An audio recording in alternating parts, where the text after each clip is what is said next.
All right, so let's work on a simple edit for this project so we can start with the coloring. Okay, so your call on which one to use for your talking head and whatnot. Okay, so I'm just going to use just whatever on this one to kind of supplement the demand of the rubric. Okay, going to extend that a little bit like so. And then I'm going to just put some B-rolls right here. Not necessarily run out of these. Okay, just so that we have something to color. Oh, actually, and I'm gonna put video too for all the B-roll. Let's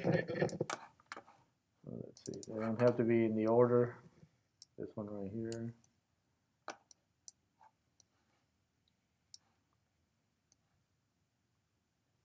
All right, what else?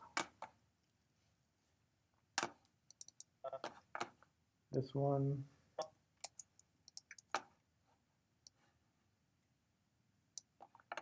All right, and what else?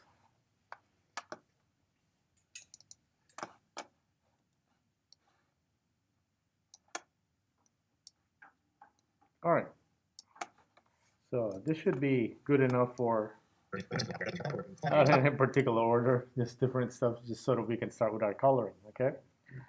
So when you color, you save, or you tell Davinci, go to Davinci Resolve, Preferences, okay? And when you go to User, all right, Project Save and Load. Make sure you have Live Save on and Project Backup. These are tiny little project backup, okay? Because all the projects are, they're all database, right? It's just ones and zeros. There's no videos. It's just information in the timeline. Live save means it saves, I think, 15-second increment. I don't remember, but it always kind of saves it. Okay, so you don't lose everything in case you crash. Why are we talking about this? Because we're about to do color grading. This is where everything crashes. Okay, so we're going to jump to the color tab right here. First time, right? So when do you color? The same thing when you work with sound. You have a final cut.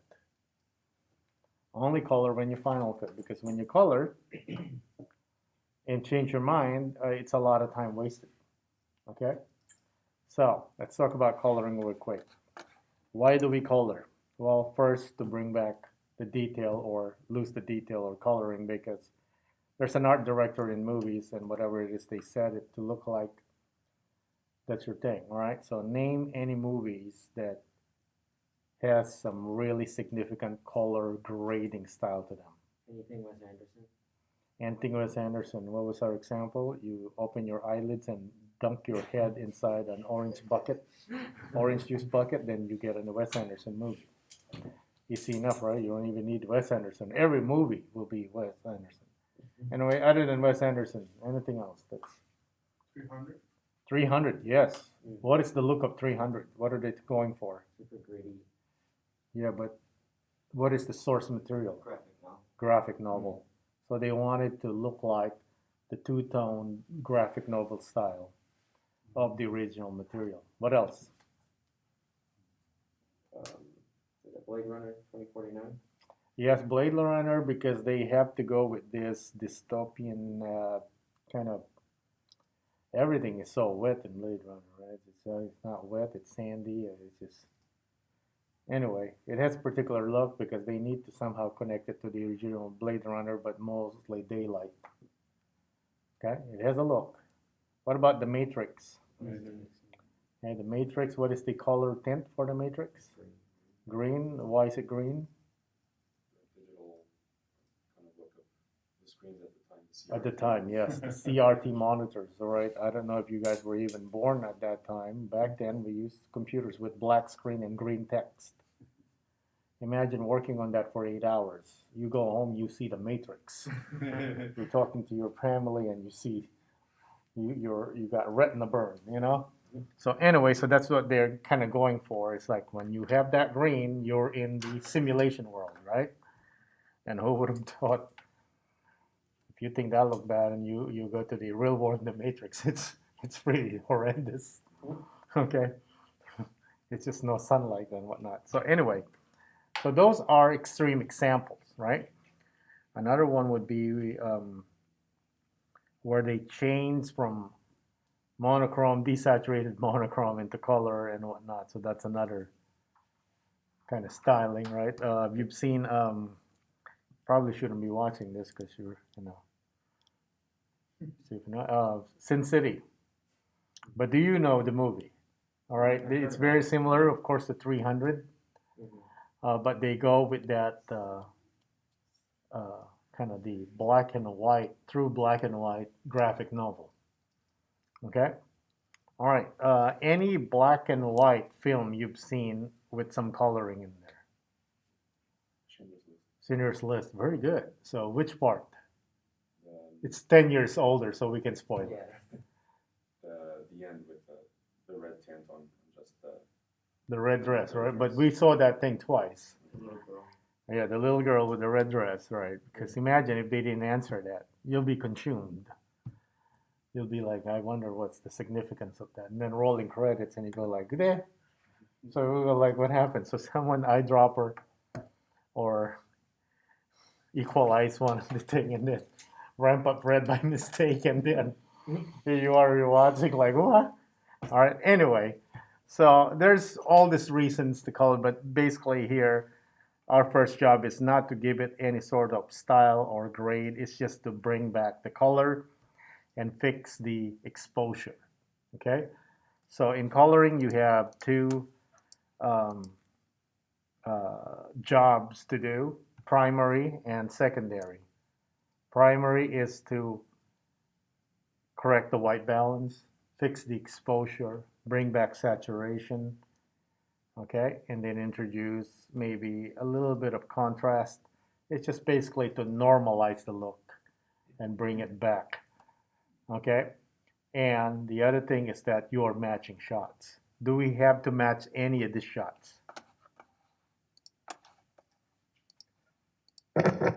Yes. All right. All the daylight shots should be matched as if they were shot relatively almost the same amount of frame, okay, amount of time, sorry. And the sunset and the parking should match as well, all right? Think of this when you're coloring a film, okay? What is a scene in a movie? SCENE.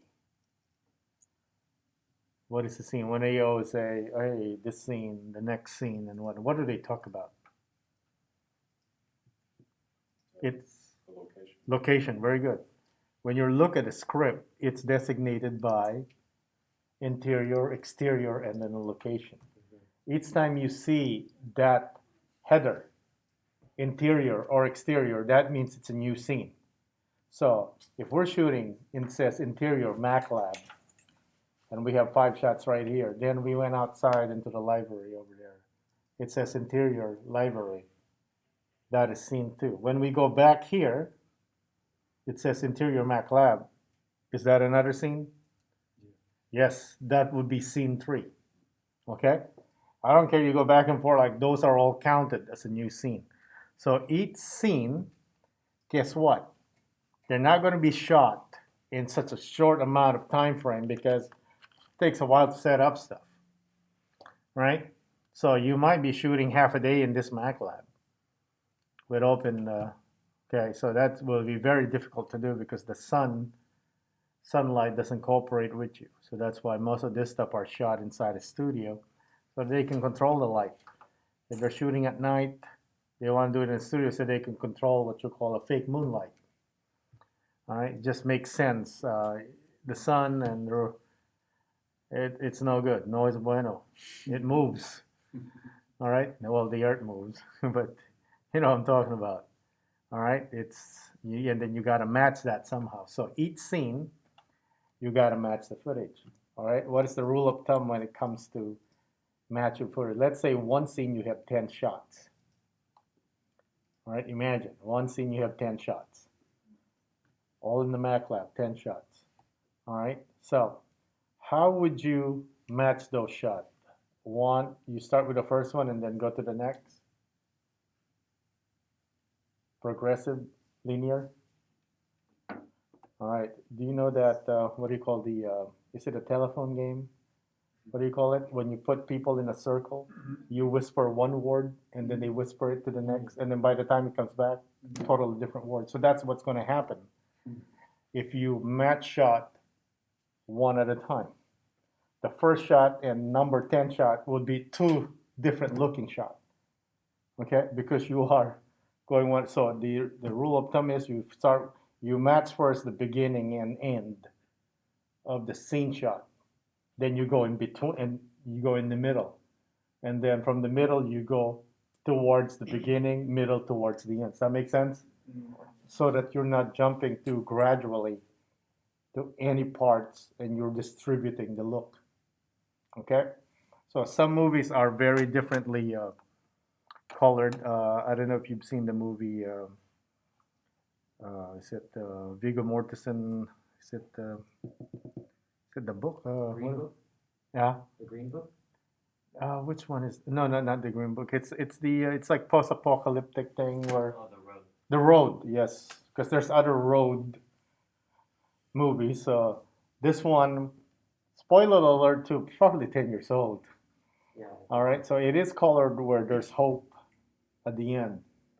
So it is colored progressively getting better looking. Okay, you can't tell because it's gradual. But if you see scene one and then scene, let's say 100, you could see the difference. Okay, another movie that has significant coloring is Book of Eli. Mm-hmm. What you remember the coloring? Basically dead. Yeah, super dark. All right, yeah, it's Like it's unsaturated. brownish, desaturated Yeah. brown. There's like no life, no plant life, no greenery, because they all want that very depressing tone and whatnot. Plus, did we know that he's blind Yeah. Uh, only at the end? Is it only at the end? I can't yes, It's in the open end. to Only at the end, right? In the end. Okay, spoiler. Is Yeah, it this Book of Eli? Maybe it's 10 years old. Yeah, I'm hoping it's 10 years old because we just spoiled it. It's gotta be. All right.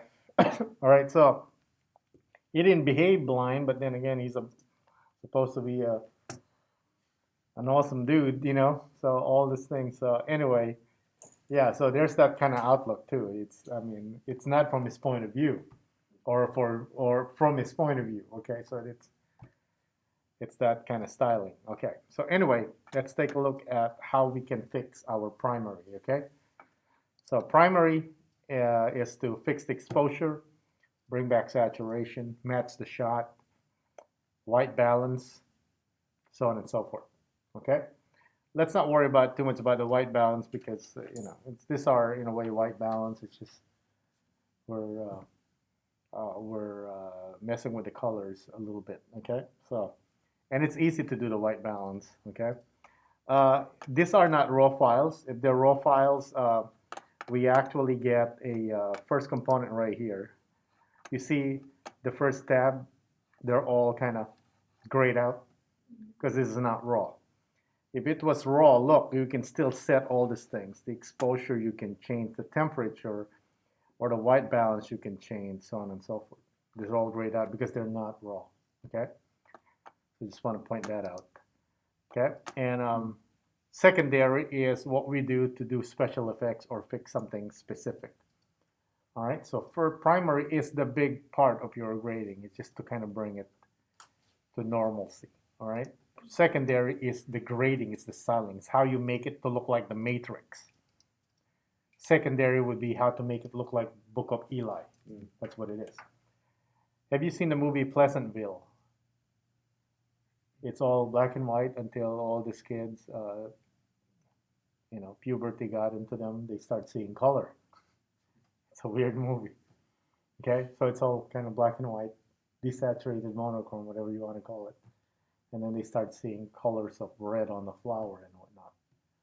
Okay, so that would be secondary, where you've probably done this in Photoshop, where you do an eyedropper on the red rose. And Photoshop, hey, selected all that red in there, and you say invert selection. And then on the invert selection, you just went to your desaturation all the way to 0. everything became, or they do it on balloons. You see it all black and white except for the balloons, they have color. So that would be secondary grading. Okay, or let's say you are doing a commercial, you're coloring the commercial for a lawn care company, and they shot this thing a little early in the spring. Grass is not green yet. It would be false advertising and a total lie, but it will be a request for them to, could you please fix that green? We promise it'll be like that come summertime. All right, so what you do is secondary grading, where you select all the green grass, well, yellow grass, and you change the color to green. Okay? Another one, if there's a shift in, let's say, white balance, and you want to fix it, but we have some light spill from some light source, and you wanted that white shirt to remain white, then that would be secondary. So anything that you're touching very specific, it's secondary.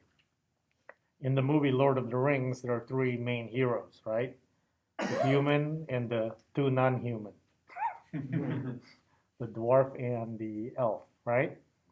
Who is the main hero out of those three? The human, right? So Viggo Mortensen again. So in coloring, we want the audience to notice him first before the other two heroes, because the elf is very white. You are drawn to that lighter shade first because the movie is kind of bleak, right? There's a lot of bleak moments. So what they do is they track the human face and they put a slight white glow on his face. So the audience will be drawn to him, look at him first, and then start distributing their attention. So coloring, secondary coloring, is also a way to add the last layer of storytelling to draw attention to the audience, direct them, so on and so forth. Does that make sense? So primary and secondary. So we're doing primary right now, okay? First things first is we're doing exposure. So I'm on this first shot. I'm going to select it right here, okay? And then right here, it defaults to the keyframe. I'm going to go to the waveform right here, which is this button. And then by default, you see it on colorize RGB, I think this is your default look. So you see some coloring in there. To simplify this, I'm just going to change this to kind of monochrome that one, get rid of colorize. So just click on Y right there. Graticule are this one, so you can make them brighter or lower, right? So it's up to you if you can kind of see them, and then your waveform if you want to boost that up or whatnot. I mean, I would leave this as default here so that you could see it, you could see it fine. All right, so I'm out of the settings, okay? I'm going to click away. So this is what you're looking at here. I'm going to drag this thing to the main focal one, so right there maybe. You always want to focus on the eyes if you have eyes in the shot. Those are your focus, okay? Let's take a look at our waveform. And there's different types of devices here. Vector scope, you're probably familiar with this. This basically tells you color, what's on the screen. So this is how you know if you got your monitor super bad. So I'm going to crank up my brightness on my monitor. This is assuming that you have a decent calibrated monitor. However, if your monitor is showing you a lot of green and then your vector scope shows no green, that means you have a super badly calibrated monitor. So that's what a vector scope is. It's telling you what you're supposed to be seeing, and you compare notes. Does that make sense? This one also has a reference line right here. Where's our reference line? Let's see if I can see it. Skin tone indicator. Okay, right there. We're not going to do any of this. I just want to show you. The skin tone indicator, all the skin should fall on that line. So that means you're off on your skin tone if you're not on the line. The only exception would be female Asian characters. Okay, why is that? It's not to be racist or anything. It's just that they don't fall on that line. They're a little bit on the yellowish side. Okay, I know when we talk color and all that, it looks like all this racist term and whatnot. It's just you're being specific to color. Okay, you're not naming people color. It's just that you need to know their skin tone. Okay, so they don't fall on this one. It's just slightly off, leans towards the yellow a little bit. Okay, so let's go back to waveform. All right, so we have 0 to 1023. I want to simplify this, okay? So if you want stuff properly exposed, you need it to be 0 to 1023. The highest waveform that you see should hit 1023. The lowest waveform should be on 0. Of course, there's, specific stuff to this, but we're just trying to make it kind of broadcast safe. Let's just put it this way. Everything that's above 1023 is overexposed, pure white. Anything below 0 is underexposed, it's pure black. So you want to put all your information within those two, okay? So here we have the primary wheels, lift, gamma, gain, offset. Another term for this would be shadow, midtone, and highlight, okay?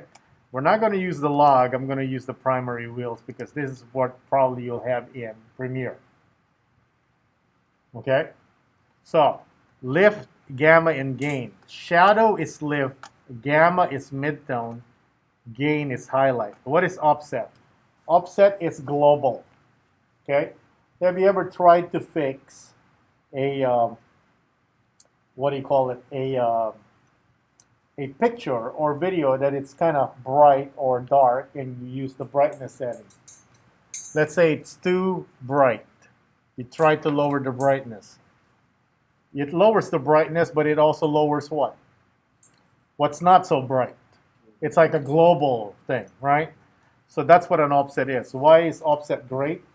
Well, if you just want a slight boost of everything or slight decrease of everything, then it's what you want to use. But if you want to be specific, you have your shadow, midtone, and highlight. So this is what those things are.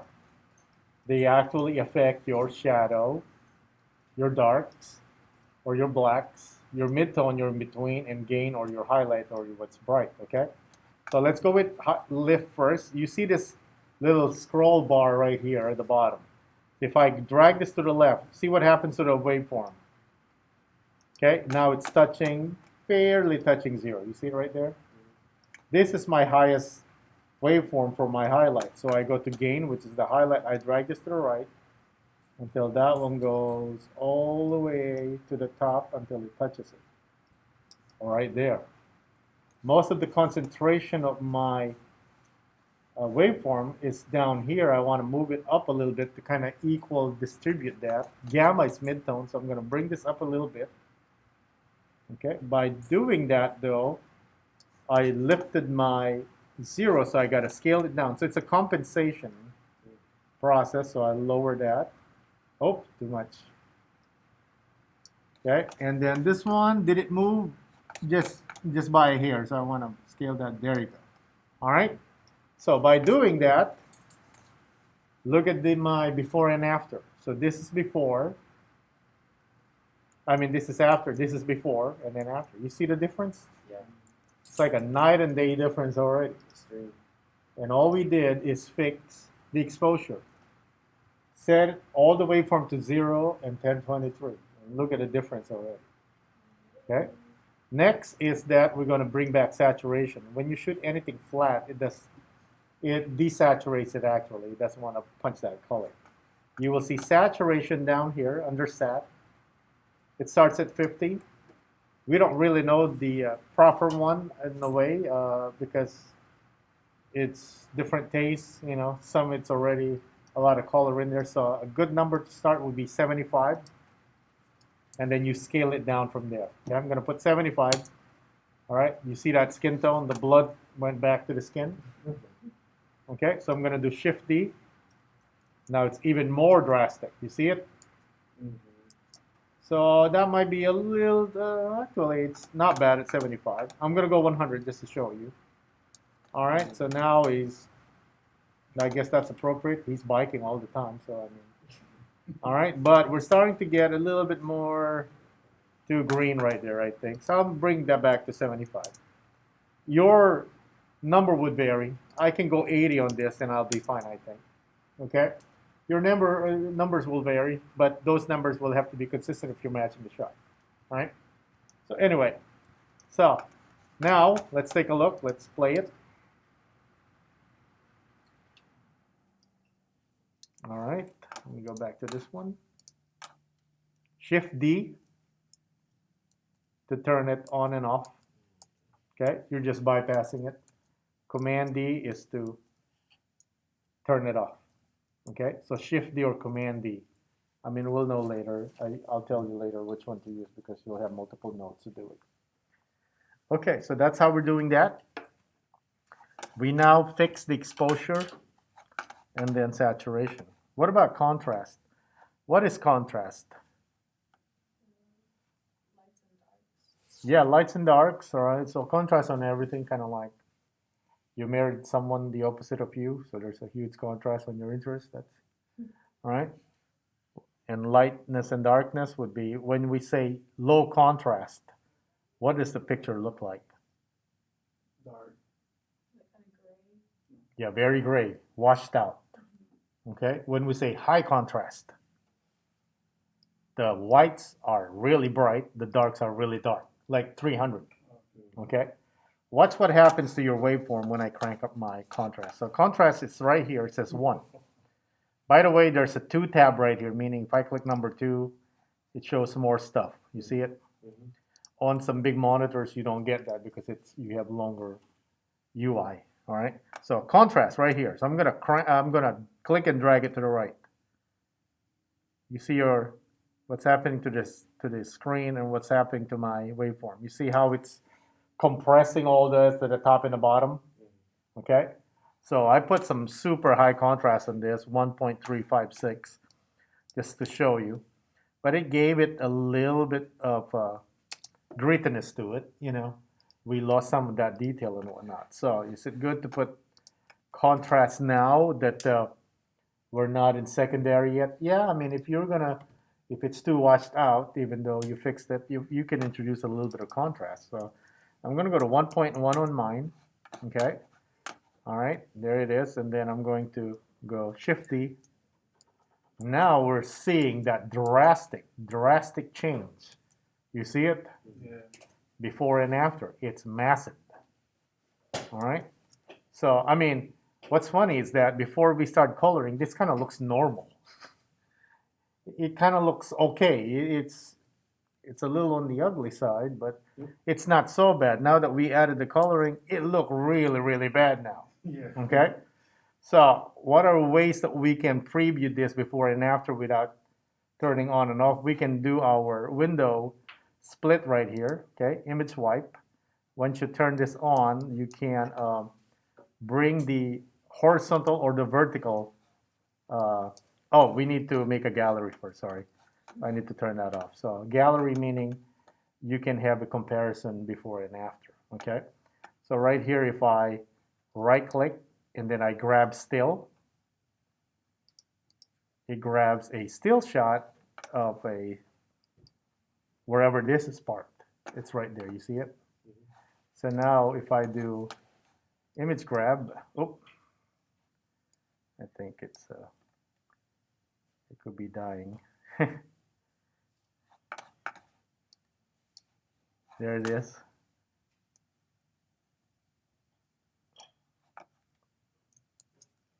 All right. Now I can kind of go like so. You see it? All right. It just, we have, our supercomputers are being not too super, so. Okay, so there's that. I'm going to turn that off for now, all right? We're just going to do Shift D. All right, so we are done with the primary on that one. No styling, it's just kind of bring it back to normal. So let's do another one, okay? This one right here. So we go back to the same stuff. 0 should be lift, or your shadow should be at the bottom, should be at 0. I keep going. It's got to be careful with this. It's quite sensitive. They do sell equipment for this, Okay, we'll talk about that later. They range from $1,000 to 30,000. Oh no, that's too much. 29,995. Okay, they give you $5 off. So yeah, and they're if you do coloring all day, you can't live without those because they would accelerate your times tenfold. Because the thing is, when you're coloring, you want to be looking at the monitor, at the image.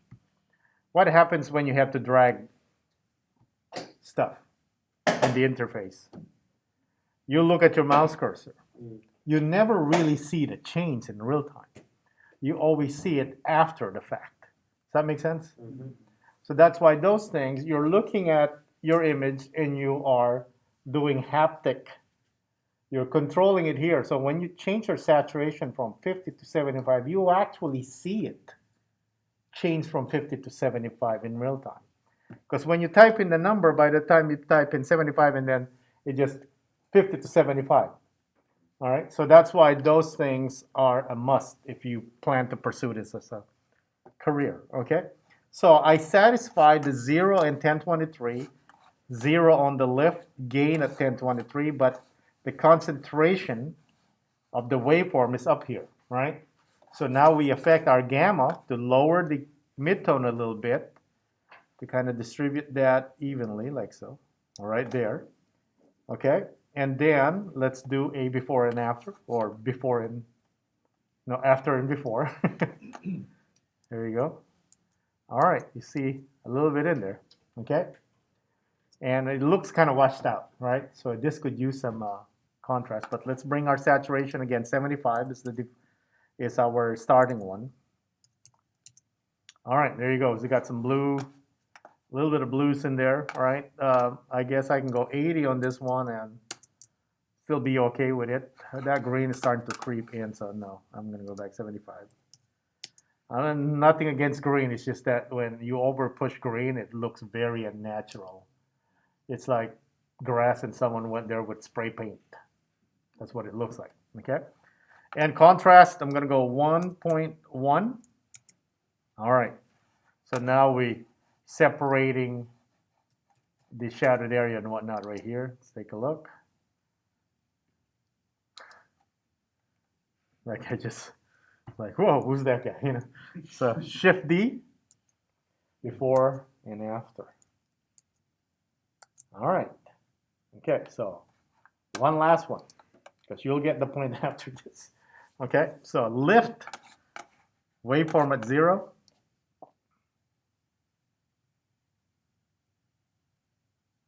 Almost there. Oh, that's good enough for now. This one here, so we have two spikes that kind of separated themselves from the rest of the waveform. If we do satisfy the gain or the highlight here, we're gonna go like that and already touch it. Okay, this is where you apply a little bit of detailing and assessing of the video. Which one do you think those two spikes are in this image?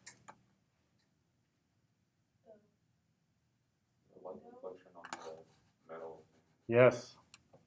So if I go 1023, will we, or below 1023 on that one, will I see detail? No, it's gone because it's just pure reflection of a light source. No matter how much I want to recover that, there's nothing in there. Okay? So these are the moments where you could say, hey, I can go over 1023 on those because regardless, detail ain't coming back. So you don't want to sacrifice your overall image just so that you can be, you know, what do we call that in for people that are relying on the law and whatnot? I mean, that's in the Bible. We'll talk about it. Talk about it later. Okay. All right. Legalist. Okay. Anyway, all right. If you just want to be, you say, what Dane said, I can't go over 1023. This is that moment. You assess the footage. Can you actually recover those spikes regardless you go over? You cannot. They're gone to begin with. So you're okay to go over. Okay. We're also going to go gamma right here and then bring this up a little bit to kind of just balance it out. And what happens to my lift when you do that? It went up also, so it's a game of adjustment. Okay. And I think that's fine right there. Let's do it before and after. Okay. So let's bring back the skin tone at 75. Probably too much. You got jaundice. So 70, let's see.